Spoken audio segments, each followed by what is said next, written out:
Good afternoon, everybody, and thank you for joining me for the regular weekly update from Capitol Hill. Hope you're all doing well. I'm got a little bit of the crud, so if I'm tea drinking through this, I apologize. I'm going to hit 3 or 4 topics at the top and then be happy to take your questions. Obviously, the first issue, which is playing out real time, is the FAA reauthorization. Senator Kaine and I, along with our colleagues in Maryland, have been fighting on this issue for some time. We all agree we need a new FAA bill that will improve safety and grapple with some of the issues about making sure consumers are able to get refunds if they are inappropriately stopped by certain airlines. But the issue that Tim and I and Ben Cardin and Chris Van Hollen have focused on is Congress's repeated attempt to kind of meddle into the issue of how many airplanes fly into Reagan National versus flights that currently would go to BWI or to Dulles. I mean, this is a battle that seems to be refought every 5 or 6 years on a reauthorization basis as the FAA is reauthorized. And at this moment in time, we had been everyone knew that there was going to be a debate on this issue of the slots.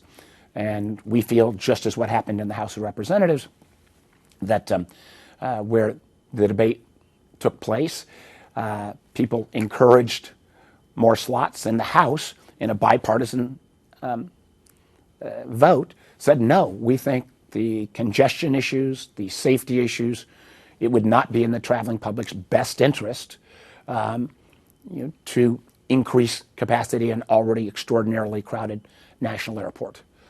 All we're saying on the Senate side is give us that same up or down vote. I think we've tried to make the case to our colleagues.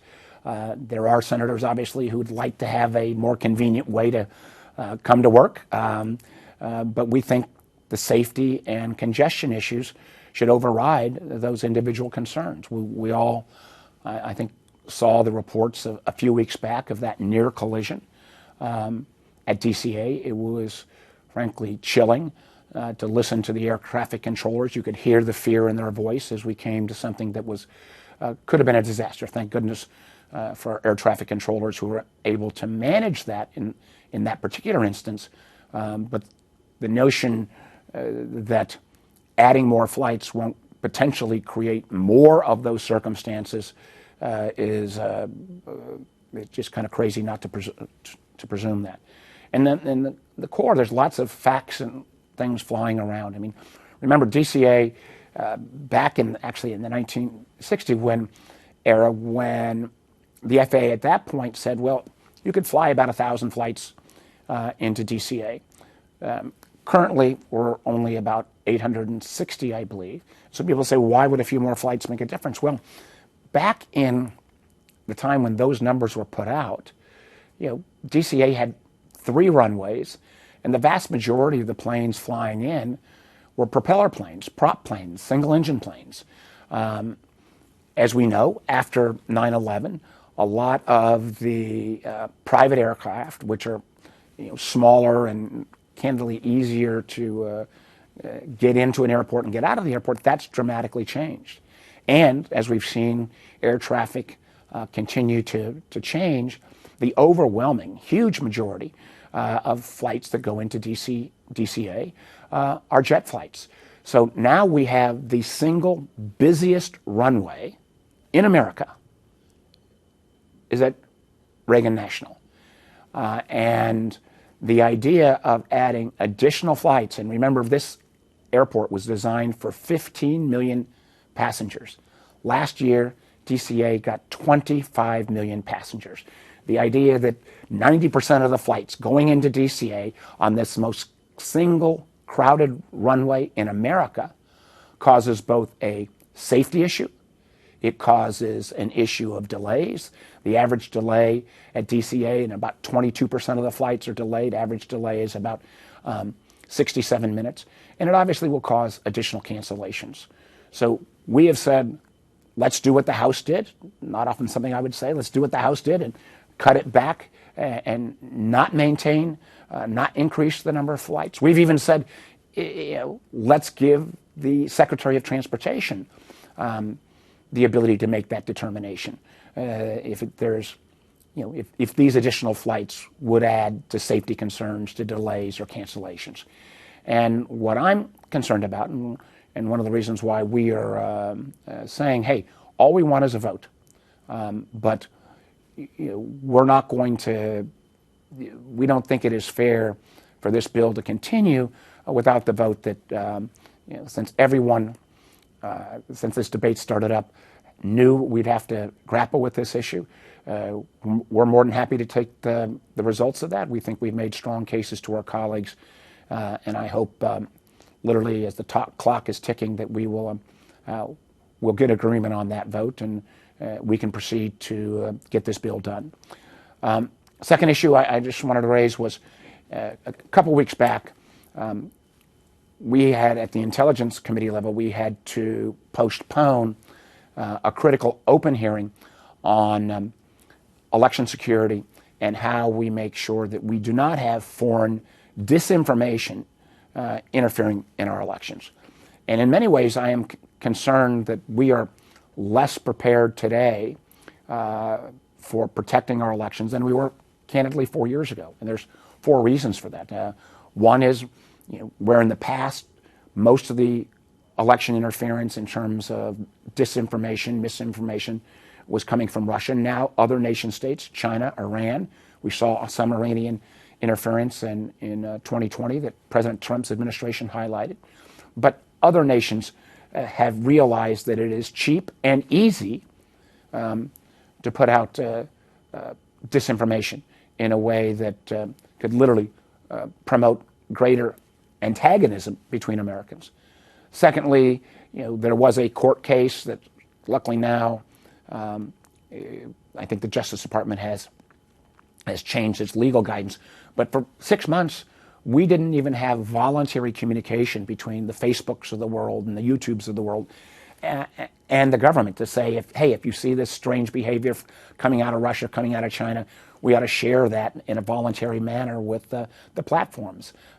We went for about 6 months not having those communications. Thank goodness those have restarted. Third reason this is a challenge is we just need to acknowledge, because of the amount of information that people get from the internet, oftentimes that is not validated, Americans are much more willing to believe conspiracy theories. And Russia and China are pretty darn good at promoting those kind of conspiracy theories that prompt Americans to disagree with Americans. And finally, an area that I've spent a huge amount of time on, artificial intelligence.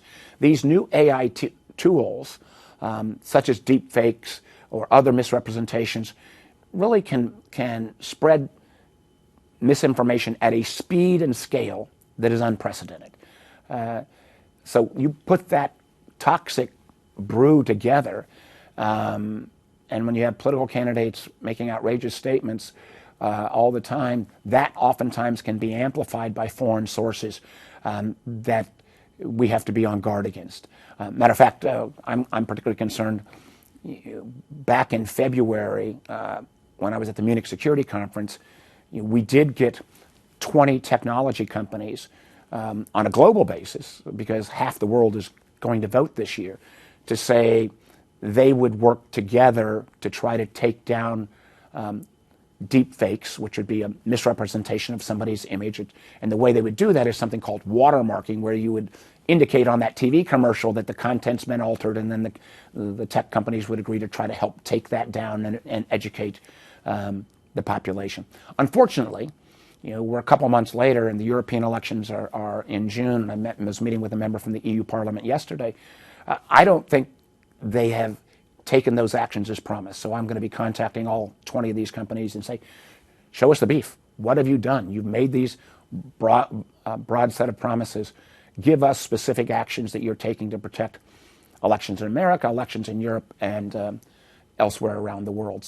Our public hearing next Wednesday will bring forward those officials from the government who are responsible, both on the misinformation and disinformation side, as well as on, frankly, protecting the security of our election material itself. Remember, you could have a foreign government not only try to falsely represent a candidate or falsely describe when an election date might take place, but you could also have an image, say, of an election official looking like they're tampering with election machinery, which would also undermine confidence. So we've got to look at both the misinformation side and disinformation side and the integrity of our system. This will be we'll have this hearing and then a subsequent hearing also to try to bring in the platforms.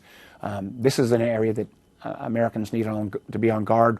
We all know that we have plenty of disagreements amongst ourselves, a lot of strongly held political views. That's part of our system. What we don't need, though, is foreign governments and trying to interfere or trying to, frankly, further pit Americans against one another. Final comment before we get to questions is Senator Kaine and I were happy to report that we got $155 million of federal funding to go to some of the unmet housing needs across the Commonwealth. These funds will go directly to jurisdictions or to housing authorities. The one thing that looking back over the last 4 or 5 years, coming out of COVID, we did lots for small businesses. We did lots in terms of issues around trying to support families with extra unemployment benefits. We did lots of other things in terms of spend. The one area we didn't do much spend on is housing. And for low and moderate income housing, for middle class housing, we have shortage of supply, and that continues to drive up cost. I mean, housing costs still remain to be the most stubborn part of inflation. So getting these dollars out into the marketplace, I hope, combined with the Federal Reserve deciding to go ahead and lower interest rates and cut back a little bit, which would also take off some of the burden on house purchases, would be significant. So the $155 million, a step in the right direction. Frankly, at the federal government level, we need a much more robust housing policy. And as somebody who sits on the Banking and Housing Committee, that's something I'm working on as well. But a lot going on. And I've got a vote going on right now around some of the FAA stuff. But Laura, why don't we go to you and let me try to get as many of your questions as possible. Senator, our first question is Mitchell Miller with WTOP. Hi, Senator. Thanks again for joining us. I know we're kind of in a real-time situation with the cloture vote going on now. Can you give us the latest state of play with whether or not you would be willing to block extension of the reauthorization if they don't take up your amendment, or where are we right now? Senator Kaine and I both said, we don't want to hold up a short-term extension, but we want a commitment to have a vote. I mean, everybody has known this issue. This is not a new issue. That's not some surprise. We've offered a variety of forms, a straight taking out the 5 slots, or this approach as well that would turn this authority over to recertification by the Transportation Secretary. We just want to make sure that we get that vote. And my fear is there would be some that would simply want to try to run out the clock and not have any amendments at all. And we've been very clear from day one that we expected, and we received, I thought, from some pretty firm assurances from the committees involved, that we would have our chance to make our case. Just would not be fair to the community in the DMV, or frankly, it wouldn't be fair to the traveling public when we've got the kind of congestion and safety issues, not to put every member of the Senate on the board in terms of how they feel about this issue. So we expect to get that vote. Senator, our next question is Lori Aratani with the Washington Post. Hi, Senator. Thanks for doing this. I have, of course, slot questions, which is, if you can get a vote on the amendment, do you have a vote to get the slots out of this bill? And then I guess the second one I'd like to sneak in is, once it moves out of the Senate, is there any chance it would be taken out in House action? Again, listen, we feel this is an issue that is obviously critical to Maryland and Virginia. We've had to make the case to a lot of our other senators. We feel good about our chances, but that's part of the political process. We want to take the vote, and we'll let the chips fall where they may. This is such an important safety issue, congestion issue. Frankly, it goes again back. I've said to some folks, would you really want Congress to interfere with your airport in Chicago or Atlanta or Seattle? I don't think members would want that. We actually set up an airports authority that the federal government supports that has said additional flights into national would throw off the balance and frankly also cause safety and delay problems. So we feel good about our vote total, but again, this is until you get folks on the board, it is you just don't know. On the other part, and the idea that somehow this would hurt the overall bill in terms of the House, that's just plain bogus. I mean, the House voted on this. The House position was 0 additional flights.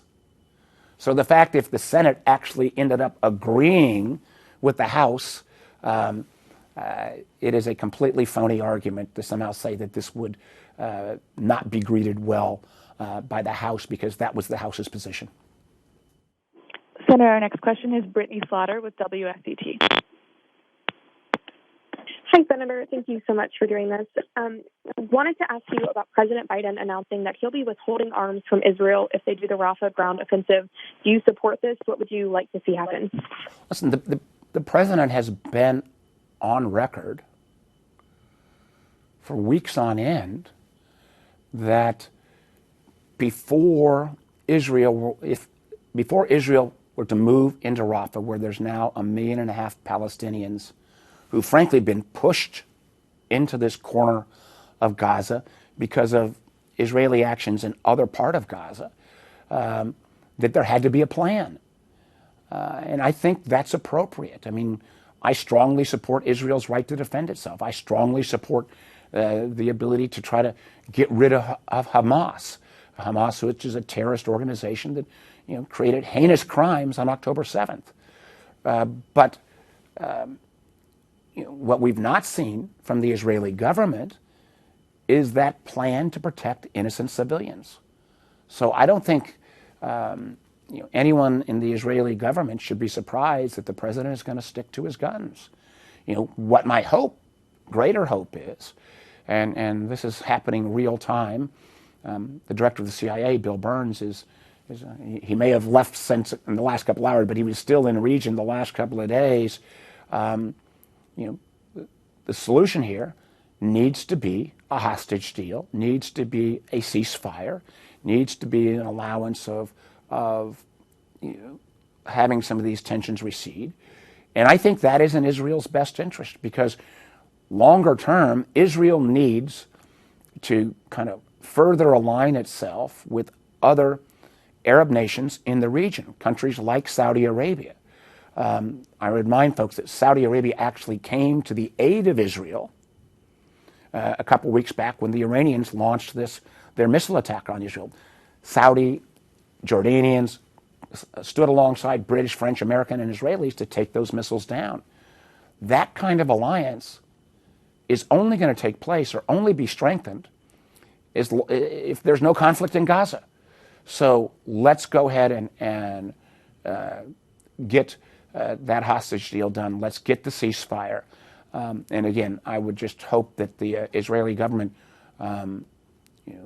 would have listened. I mean, President Biden didn't say no military action in Rafah. He simply said no military action unless you've got a plan to protect the 1.5 million innocent, many, not all, but many innocent civilians in that part of Gaza. Senator, our final question is Garrett Whitten with CBS 19. Hi, Senator. This is Garrett Whitten with WCAV in Charlottesville. Thanks for taking our questions. Last weekend, a protest on University of Virginia grounds turned into something similar to what we've seen across the country on other campuses, and many have criticized the university in its response, some asking why it responded with more force than to what happened in 2017 before Unite the Right. What do you think of this comparison? What do you think of the university's response as a whole? And do you think the demands of student groups calling for charges to be dropped against those who were arrested should be met? I have, not followed all of the exact timeline of what happened in Charlottesville just tonight, and we've seen other circumstances around the Commonwealth and around the country. Here's what I believe. One, the right to protest is enshrined in our Constitution. It is a First Amendment right. It is part of our system. And I think that right to protest has to be respected and honored. But at the same time, there are rules and procedures that says, protest, but that protest should not involve stopping other students from being able to go about their classes or their exams. And if you break the law, in which my understanding at least is that that right to protest, at least on many universities, I don't know at UVA, but on many universities, does not extend to the ability to build encampments where people are literally living on a university grounds, which by its very nature would interfere with other students' right to pursue their academics. So I think you got a right to protest, but I also think you've got an obligation to follow the law. And when you break the law, and I believe on most of these campuses, you break the law when you start to make living protest encampments, then there will be consequences.